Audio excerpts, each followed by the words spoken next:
Let's see Pete Hegseth, who's the Secretary of War for the United States.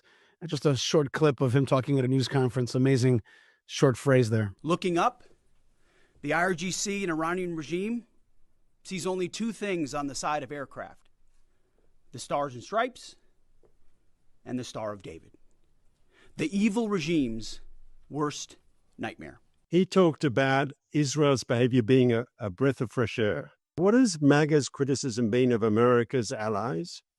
That they never pulled their weight, right?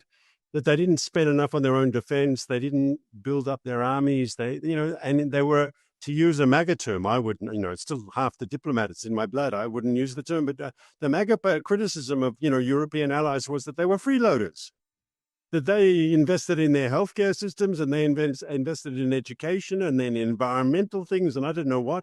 And because America gave them a defensive umbrella and it wasn't right. And that these countries were living off American protection and not having to pay their part. And what I think Hegseth was saying is that Israel in many ways is the model all those countries need to follow, because this is a country we take our security very seriously. All our young people, or most of our young people, do compulsory national military service. We invest a huge amount of our budget, of our GDP, of our gross domestic product in defense. And so what is basically Hegseth saying? This is a breath of fresh air. Israel has a partner, right? That it can work with, a partner that pulls its own weight. And he said, a breath of fresh air. And in many ways, I think Israel is a model for Poland and for Germany and for Italy and for all those countries who seek American protection and American support. Pull your own weight. Be like Israel. On the economic issues, I said there could be, temporary problems with the price of oil, but this isn't going to go on for long. I think as much as Trump is not Obama or Biden, he's also been very clear he's not George W. Bush. He doesn't want long ongoing wars. He wants this to be over.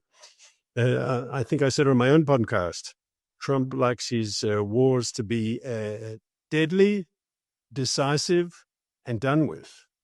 So I don't expect this to go on forever, but I do expect that Trump will have to achieve his goals. And those goals are clear. The end forever of the Iranian nuclear program, the destruction of their ballistic missile program, a change in their relationship with their with their proxies.